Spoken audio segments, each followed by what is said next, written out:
acompaña el ahora exministro de la Presidencia, Jorge Justiniano Atalá. Muy buenos días, bienvenido a la entrevista. ¿Cómo le va? Un gusto estar presente. ¿En qué circunstancias se entera de esto que es destitución, no fue renuncia?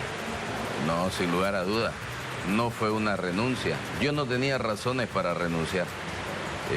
¿Y tenían ellos razones para destituirlo? Bueno, por lo visto sí, ¿no es cierto? ¿Cuáles? Yo creo que, a ver, una de las razones que se me dio que ella habría dicho era que estaba muy presionada. Entonces yo pregunté, ¿cuál es la presión? Y la presión, al parecer, es la influencia de las redes sociales en la política. Porque en las redes sociales aparecía una presunta denuncia de un viceministro, aparecía una presunta injerencia en casos judiciales. En el caso de una presunta violación grupal, yo me resisto todavía a decir caso La Manada, porque eso atenta contra la dignidad humana. Y el caso de Mario Cronenberg. Esos casos, según ella, lo que me comentan, porque no he podido hablar hasta el día de hoy con ella, habrían sido los que la tendrían presionada. ¿Pero considera correcto pronunciarse usted como autoridad del Estado sobre casos particulares que llevaba como abogado? A ver, lo que pasa es que a mí me preguntaron no sobre el caso en particular actual. Nunca me preguntaron a mí qué opina del caso de La Manada. Me preguntaron si yo era abogado del caso de La Manada. Ya. Eso me preguntaron. No me dijeron, ¿es justo el caso de La Manada? Ahí sí. Pero estaba defendiendo a los acusados. Y sigue defendiéndolos. Si a mí me hubiesen preguntado qué opina del caso de La Manada, yo me hubiera reservado mi opinión. Porque evidentemente, siendo una autoridad, no podría pronunciar. Pero a mí me preguntan si yo he defendido el caso de La Manada. ¿Y yo qué tengo que decir? No he defendido, cuando sí he defendido. Pero circuló la información de que usted en una entrevista en La Paz dijo que iba a pedir permiso a la Presidenta para volver acá a defender en ese caso. Lo que yo dije es que me parecía en ese caso que yo lo había venido desarrollando, que yo había sido abogado. Resulta que, ¿cuál es la fase esencial de un proceso? El juicio oral. Y ahora yo dije, todo lo que trabajé, entonces ya no podía hacer, y todavía lo dije en tono de gracia, hasta soy capaz, dije, de pedir permiso para ir a ver eso. ¿Por qué? Porque era fruto de mi trabajo. Imagínense que usted trabaje 2 años o 1 año y medio para hacer eso, pero no dije en ningún momento es un caso que tenga estas injusticias, que tenga estas características. Pero no puede ser eso considerado como una presión actual a las autoridades que están llevando adelante ese caso. No, ¿sabe por qué? Porque en realidad nosotros, como ministro de la Presidencia, sostuvimos una sola reunión con autoridades judiciales. Y prueba de ello es el presidente del Tribunal Departamental de Justicia de La Paz y del presidente de la Asociación de Magistrados, que cuando me reúno con ellos me dicen, queremos saber cuál va a ser la posición institucional del gobierno. Y directamente le dijimos, y ellos pueden dar fe de eso, miren, la posición institucional es que queremos cambiar la cara de la justicia, que queremos que no haya ya la justicia que había antes. Y le dije claramente, no quiero herir susceptibilidades, pero la justicia respondía al Ejecutivo en línea directa. Queremos que no haya eso. Queremos que el juez tenga la libertad de decidir de acuerdo a su conciencia y a su conocimiento. Entonces, ese mensaje fue el dado a las autoridades judiciales.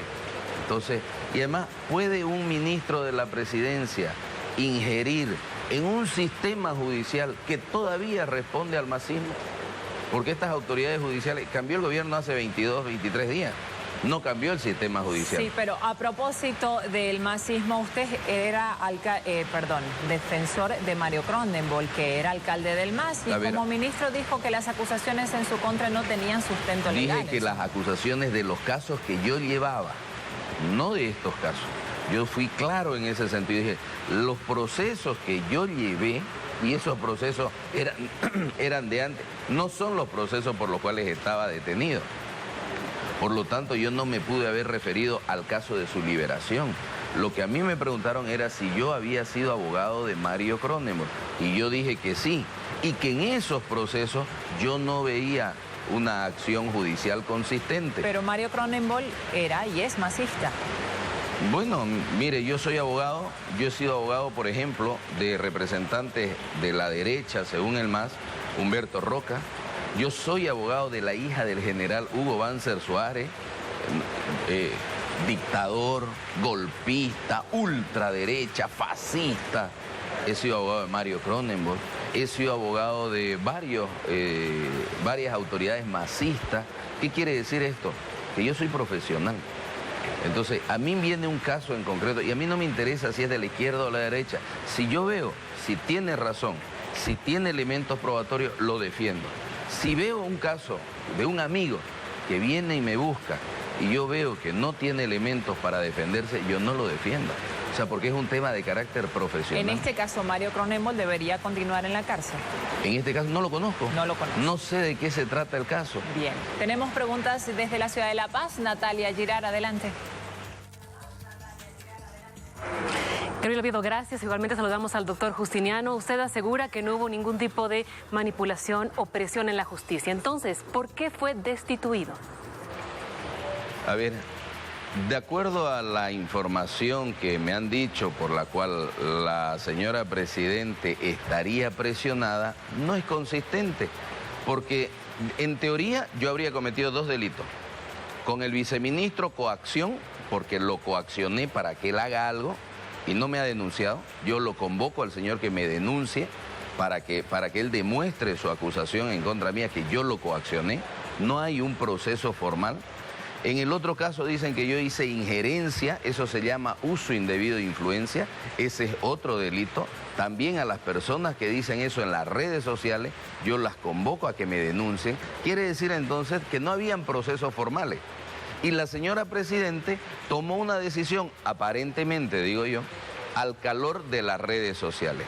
En 2 semanas más o en 3 semanas más va a arrancar formalmente el proceso electoral y estoy seguro que van a haber muchas denuncias contra ministros en las redes sociales. ¿Va a cambiar ella cada vez que haya una denuncia en una red social a un ministro? Yo creo que no, esa no fue la razón. Usted me pregunta, entonces, ¿cuál fue la razón? Yo creo que ahora ya se ha visto, ¿no es cierto? Figura como eventual candidata. Y evidentemente, cuando ella asumió, no tenía intención de ser candidata. Por lo tanto, el Ministerio de la Presidencia no le afectaba a quien lo tenga. Y el interés en ese momento era pacificar el país. Ahora ya el país está aparentemente pacificado y ya ella tiene otra aspiración, creo yo, es mi presuposición. Entonces, como ella tiene otra aspiración que es a la de ser candidata nuevamente, entonces ahora sí ella necesita el Ministerio de la Presidencia. ¿Por qué? Porque es el ministerio más político de todo el gabinete. Además es el ministerio que maneja 2.700 millones de bolivianos, que era lo que utilizaba Evo Morales como brazo operativo de campaña. Entonces ella necesita ahora ese ministerio. ¿Por qué? Porque ella va a ser candidata o está pensando ser candidata a la presidenta. Y miren ustedes, acabamos de recibir un informe de la OEA donde las elecciones no fueron transparentes porque el candidato era el presidente. Entonces, ¿qué nos viene por delante? Unas elecciones no transparentes porque la candidata va a ser la presidenta. Volvemos a lo mismo. Entonces, yo creo que más o menos por ahí viene la mano de por qué finalmente ella decide nombrar a otro ministro de la presidencia en mi reemplazo sin siquiera comunicármelo. Doctor, ratifica entonces lo que ya aseveró hace unos días, que usted la incomodaba. No creo que la incomodaba. Yo creo que como ahora ella tiene previsto ser candidata, ahora necesita del ministerio, que en su momento no lo necesitó, que en su momento más bien aprovechó ella, que utilizamos el ministerio para poder pacificar el país. Ella cree que existe ya una pacificación del país y no es así. A partir de la destitución de mi persona, resulta que yo tenía agendadas varias reuniones. Ayer tenía reuniones con 60 alcaldes de la ciudad de La Paz. Hoy tenía reuniones con el gobernador del Beni. Todas esas reuniones las cancelaron. Y entonces los movimientos sociales me llaman, los sectores sociales me llaman y me dicen, ¿y ahora qué vamos a hacer? ¿Yo qué les tengo que decir? No sé, hablen con la presidenta y hablen con el nuevo ministro, porque ¿qué es lo que va a pasar? Me dijeron que el sábado tienen reunión de ampliado prácticamente lo que es el Pacto de Unidad y la CONALCAM. ¿Qué decisiones van a tomar? No lo sé, le dije. Son ustedes los que tienen que decidir. Doctor, preocupa mucho la denuncia con la que sale de esta cartera de la presidencia. 2.700 millones de bolivianos. ¿Para qué?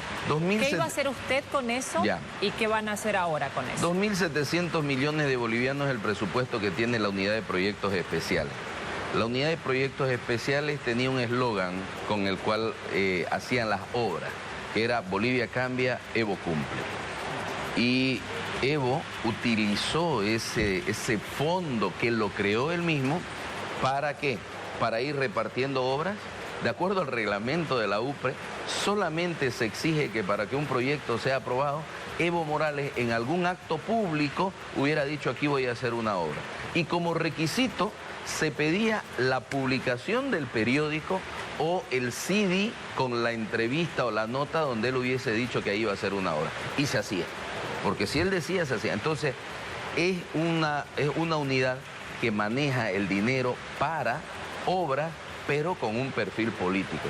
Nosotros cuando asumimos utilizamos eso como un mecanismo de pacificación, no político, sino de pacificación. ¿Por qué? Porque mucha gente, muchos sectores sociales decían, y ahora las obras no van a haber. Entonces dijimos, no, la Unidad de Proyectos Especiales va a continuar. Entonces, quédense tranquilos más o menos.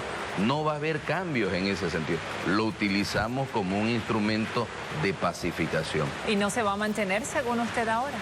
No, yo creo que sí, pues con mayor razón. Si la presidenta va a ser candidata, va a utilizar eso como lo utilizaba Evo. Como lo utilizaba Evo, políticamente.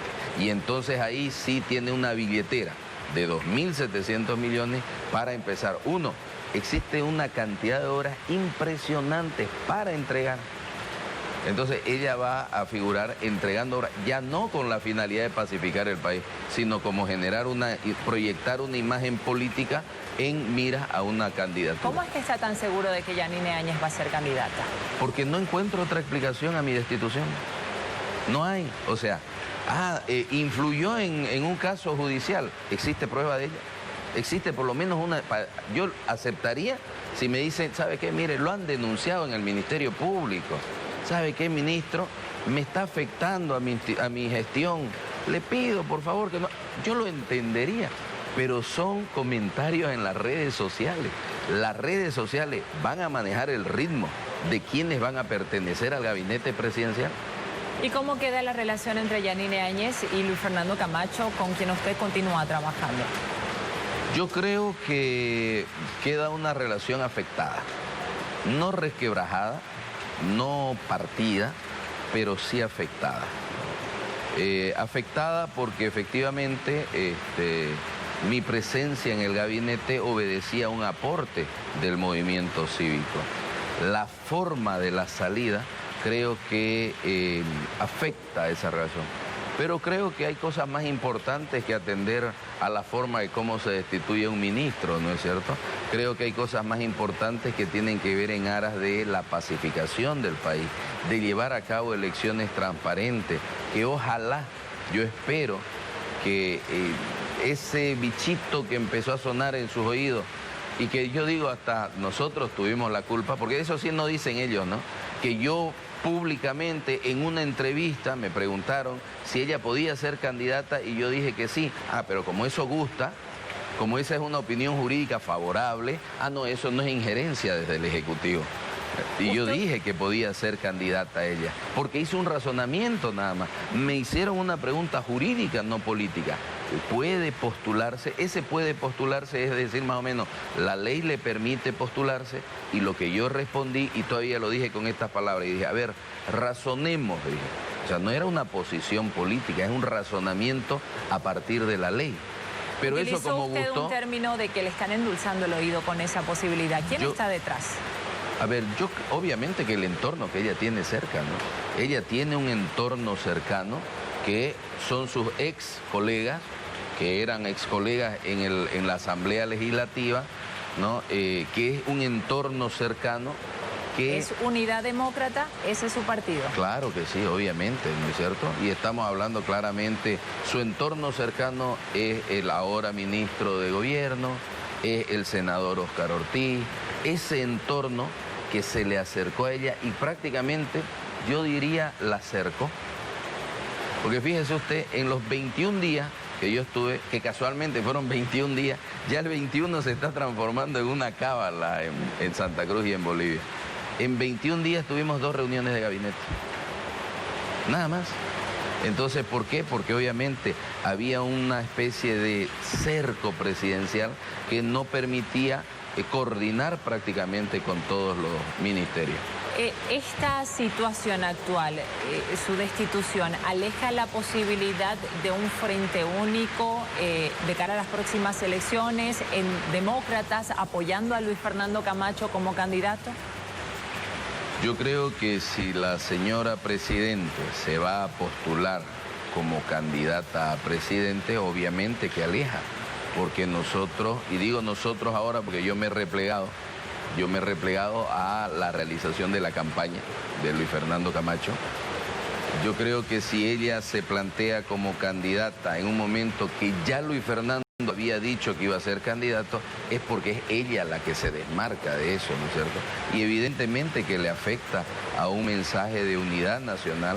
Nosotros seguimos planteando la posibilidad de una unidad nacional. Hemos convocado a distintos partidos políticos, organizaciones sociales, plataformas sociales, para que puedan integrarse en un movimiento de unidad nacional que en algunos aspectos lo hemos ido consiguiendo, pero en otros aspectos, en las posiciones principalmente de los candidatos fuertes, no, porque al parecer cada cual quiere seguir, como se dice vulgarmente, echándole por su lado. ¿Qué pasará finalmente con Marco Pumari? Hubo un acercamiento en un inicio, después un alejamiento, cada uno fue proclamado por su parte, pero se ha anunciado una posible alianza ayer finalmente. En realidad no hubo un alejamiento, no existe un alejamiento. Lo que Luis Fernando Camacho le ha dicho y ha sido claro es que él tiene la decisión de integrarse con esto que queremos formar como un bloque de unidad. Es decisión de él. Él es el que va a decidir. Entonces, si él no decide, pues él es libre de no decidir y de dar las razones por cuales no decide unirse. O no darlas, por último, es el ámbito de su libertad. Pero actualmente está más cerca. Está más cerca, obviamente. Seguimos en la idea del binomio. Esa es la idea más fuerte. No se ha consolidado aún. Y sabemos además algo. El binomio Marco Pumari, Luis Fernando Camacho, Marco Pumari, es demasiado fuerte para cualquier otra postulación. Entonces, ¿qué es lo que están haciendo las otras postulaciones? Tratando de resquebrajar este binomio, llevarlo a Marco Pumari a algún otro escenario que donde él vaya no va a tener la significación del binomio. A eso están apuntando. Y ayer escuché a un dirigente, creo que era del MNR, que él denunciaba, ¿no es cierto?, que habían empresarios cruceños que estaban endulzándole también los oídos a Marco Pumari y obviamente financiándolo para que él sea, pero no era por él. O sea, la idea aquí es romper el binomio que se ha transformado en un símbolo nacional de unidad. Entonces, lamentablemente hay actores políticos que no quieren la unidad del país. Muchísimas gracias por esta entrevista. Nos mantendremos atentos a lo que ocurra en los próximos días ya en el marco de la campaña política. Como bien decía, él se va a estar haciendo